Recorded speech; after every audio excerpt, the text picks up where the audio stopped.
बिस्मिल्लाहिर्रहमानिर्रहीम अस्सलाम वालेकुम। चंद दिन पहले फवाद चौधरी ने एक बयान दिया था और रियासती इदारों को मुखातिब करते हुए उस शख्स ने कहा था कि पाकिस्तान खाना जंगी की तरफ बढ़ा है और अगर यहाँ पर बैठकर इलेक्शन का फैसला नहीं किया गया तो पूरे मुल्क में खाना जंगी होती हुई आपको नजर आएगी। अब इस सूरत हाल का जो फायदा इस वक्त अमेरिका और भारत उठाने जा रहा है इसका आप अंदाजा भी नहीं लगा सकते। सूरत हाल ये है कि आप जानते हैं कि पाकिस्तान में सियासी अदम इस्तेहकाम इतना बढ़ चुका है कि तारीख में कभी इस लेवल की सूरत हाल पैदा नहीं। नफरतों का बाजार है। यानी आप देख लें कि रमजान मुबारक के अंदर भी नारे लग रहे हैं, मस्जिद नबी के अहाते के अंदर नारे लग रहे हैं, बाल खींचे जा रहे हैं, नफरत तारीख के उरूज पर पहुंच गई है। और जाहिर सी बात है इसमें जो किरदार अदा हुआ है वो चोर दरवाजे से अमेरिका की हुकूमत बनाने पर हुआ है। सारा खेल ही वहीं से शुरू हुआ। इस वीडियो की अहम डिस्कशन चलती रहेगी, लेकिन इससे पहले आप वीडियो को लाइक करें, हकीकत टीवी को सब्सक्राइब कर लें और बेल आइकन पर जरूर क्लिक करें। अब यहाँ पर जो मामला आया वो बहुत ज्यादा खतरनाक है। इंडिया की एयर फोर्स के चीफ ने ओपनली सारी दुनिया के सामने अपनी एयर फोर्स को कहा है कि आप किसी भी वक्त शॉर्ट नोटिस के ऊपर हंगामी शॉर्ट वॉर के लिए तैयार रहें। किसी भी वक्त एक छोटी जंग छिड़ सकती है और हम हमला कर सकते हैं और इस सूरत हाल में आपकी तैयारियां पूरी होनी चाहिए।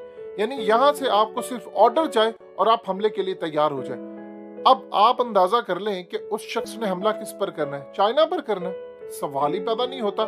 चाइना के खिलाफ जाते हुए तो उनके पर जलते हैं, किसी सूरत वो हमला नहीं कर सकते। उन्होंने हमला करना है पाकिस्तान के ऊपर और पहली मर्तबा ऐसी सूरत हाल हो रही है कि वो बता कर आ रहे हैं कि हमने हमला करना है, क्योंकि राजनाथ सिंह ने बयान दिया है कि हम किसी भी वक्त फौजें पाकिस्तान में दाखिल कर सकते हैं कश्मीर की साइड पर। और अब जब वो देख रहे हैं, देखिए 2019 के अंदर तो पाकिस्तान की सिचुएशन बड़ी स्टेबल थी, हुकूमत फौज पूरी तरह भारत को ललकारने को तैयार थे, मामला बड़े बेहतर थे। उस वक्त इमरान खान और जनरल बाजवा ने बड़ा एक तगड़ा जवाब दिया। उस वक्त सूरत हाल ये थी कि मोदी को इलेक्शन जीतना था। उस वक्त एयरफोर्स को उसने कहा कि हमला करो, तो उन्होंने आगे से जवाब दिया था कि बादल है। अब आप इमेजिन कर ले उस वक्त मोदी का कितना मजाक उड़ाया गया। उसने अपनी तकरीर में ये बात कह दी जब उस शख्स ने कहा कि मैंने एयरफोर्स यानी एयर चीफ को कहा था कुछ नहीं होता, बादल है तो रेडार पर नजर नहीं आएगा। यानी उस बेवकूफ को इतना ही नहीं पता कि बादल हो या ना हो, इसका रेडार पर कोई मामला, इससे फर्क ही नहीं पड़ता। अब इस सूरत हाल के अंदर उनके एयर चीफ ने जो बात की है कि आपने तमाम की तमाम लॉजिस्टिक अपनी तमाम चीजों को तैयार रखना है। यानी उसने ये बात कही कि ये ना हो पिछली दफा की तरह कि हम एयरफोर्स को कहें कि आप हमले के लिए तैयार हैं और वो बहाने बनाते फिरे कि हमारे पास सामान नहीं है, ये नहीं है, वो नहीं। आप पूरी तरह तैयार हैं, एयरफोर्स तैयार है, ग्राउंड फोर्सेस तैयार रहें जो हमला के लिए दाखिल होंगी पाकिस्तान के अंदर, इलीट कमांडोस तैयार रहें और ये तमाम के तमाम मिलकर पाकिस्तान के खिलाफ ऑपरेशन करेंगे। और इस सूरत हाल के अंदर उन्होंने किसी भी वक्त बगैर बताए, देखिए 1965 की जंग पर उनको लगी थी चोट बहुत बड़ी। 1971 के अंदर उन्होंने पाकिस्तान के अंदर गद्दार खरीदकर हमला कब किया था, जब पाकिस्तान के अंदर पॉलिटिकल टर्मोइल था। एग्जैक्टली आज यही सूरत हाल पैदा हुई है। 1971 में जो हुआ था वो पाकिस्तान के अंदर दोहराने की वो कोशिश कर रहे हैं और उनका प्लान ये है कि पाकिस्तान के अंदर एक खाना जंगी का माहौल हो जाए बिल्कुल। यानी मिसाल के तौर पर इमरान खान जब लॉन्ग मार्च का ऐलान करेंगे तो जाहिर सी बात है, इमरान खान ने कहा मैंने 20 लाख लोग लेकर जाने हैं। उन्होंने मौलाना तारिक जमील से दुआ करवाई। मौलाना तारिक जमील ने भी इस बात को बार बार कहा कि हमें गुलामी से निजात दे, गुलामी से निजात दे। और हमारे पहले के हुक्मरान तो ऐसा नहीं थे, कायदे आजम की मिसाल दी, फिर खुलफा राशिदीन की मिसाल दी। तो इस सूरत हाल में जो अमेरिका की गुलामी के ऊपर एक नफरत थी लोगों की वो मजीद बड़ी है। अब इस सूरत हाल के अंदर उन्होंने किसी सूरत पीछे नहीं हटना। अब देखिए दो सूरत हाल होती है यहाँ पर जो पैदा होती नजर आ रही है। इमरान खान की जान को है शदीद खतरा, ये इमरान खान पर हमला कर सकते हैं और इनके लिए आइडियल सिचुएशन ये होती है कि किसी लीडर पर हमला करे जिस तरह बेनजीर पर किया और पूरे मुल्क के अंदर खाना जंगी छेड़ दे। इस दफा मामला बहुत खराब है, इनको पता है, लोग बिपरे हुए हैं, गुस्से में है। मस्जिद नबी का मामला आपके सामने, तो यहाँ पर वो कोशिश करेंगे कि जब खाना जंगी का माहौल हो, इदारे और अवाम एक मामले में उलझ चुके हों, तो फिर हम आकर हमला करें। यानी ये इस वक्त उनकी स्ट्रेटेजी है और इसलिए उन्होंने अपनी एयरफोर्स को ओपनली कहा है कि आप तैयार रहें। देखिए वो सीक्रेट पैगाम भी दे सकते थे, लेकिन वो बता कर आ रहे हैं क्योंकि दूसरे ममालिक को, और एक खास तौर पर याद रखिएगा, जो प्रॉक्सीज होती हैं, चाहे वो दाइश और टीटीपी हो, उनको भी पैगाम उन्होंने दिया है इस साथ। जब पैगाम आते हैं उसमें जो वर्ड्स यूज किए जाते हैं वो उनके लिए भी होते हैं कि आपने भी तैयार रहना, यहाँ पर हम हमला करेंगे, वहां पर पाकिस्तान के अंदर खाना जंगी का माहौल पैदा होगा, यहाँ से आपने भी चढ़ दौड़ना है और पाकिस्तान पर इकट्ठे एक साथ हमला करेंगे। इसका हल क्या है? देखिए, सबसे पहले तमाम बड़े बैठे पाकिस्तान के अंदर जो करता धरता है वो पॉलिटिकल पार्टीज को बिठा लें, आप बैठकर एक नए इमरानी मुआहिदा करें और मुल्क को ये जो खाना जंगी का माहौल और अफरा तफरी है इससे दूर करें। वरना रमजान के मुबारक महीने के अंदर भी जो सूरत हाल पैदा हो रही है वो बड़ी खतरनाक है। लोग एक दूसरे के खून के प्यासे हो गए हैं, कोई बर्दाश्त करने को तैयार नहीं। पाकिस्तान के अंदर 90% लोग नए सर्वे के मुताबिक शहबाज शरीफ को समझते नहीं है कि वो कैपेबल है, इवन के नवाज शरीफ को समझते हैं कुछ ना कुछ लोग।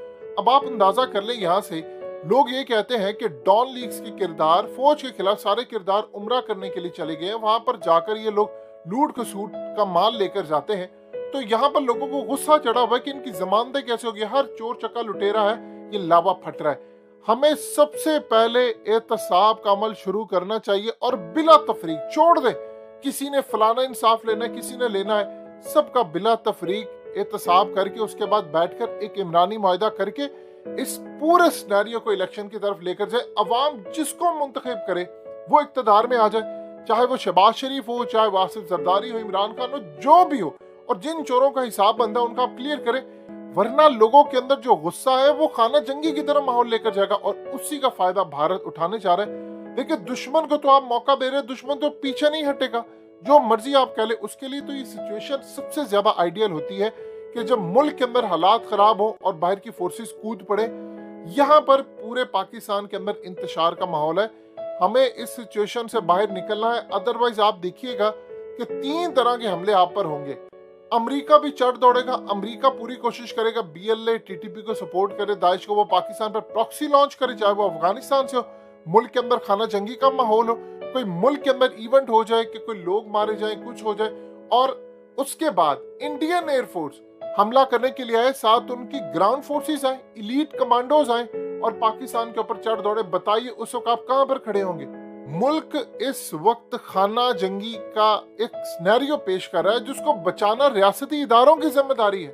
आप ये देखें कि मस्जिद नबवी के अहाते में हो या हरम के अहाते में हो, ये वो जगह है जो बड़ी मुकद्दस हुआ करती है, लोग जाते हैं, दुआएं मांगते हैं। लेकिन जब नफरत हद से बढ़ जाती है तो यहाँ पर भी माहौल खराब है, होना नहीं चाहिए।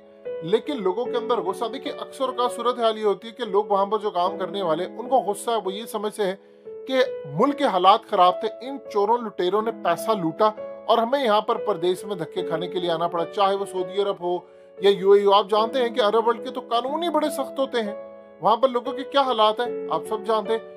लेकिन इस पूरे खेल के अंदर उनका गुस्सा आसमान पर है कि एक तो इस सूरत हाल हुई, फिर इन चोर चक्कों लुटेरों को NRO 2 देकर इक्तदार में लेकर आ गए। लिहाजा इस सूरत हाल में बैठकर इन मामला को हल करें। भारत तैयार बैठा हुआ है आप पर हमला करने के लिए और बताकर वो आ रहे हैं। पिछली मर्तबा का जो मामला तो डिफरेंट था, बताइए इस सूरत हाल में भारत के अंदर कोई खुद जाली हमला वो करके और कहते बस हम आ रहे हैं, तो आप क्या करेंगे? हालात खराब हो रहे हैं, इदारे बैठे फाइनल करें, इसको टर्मोइल से निकालें और एक ही फैसला करें, इलेक्शन होने दे, जो जहां पर जीते वो अपनी हुकूमत बना ले, बात खत्म।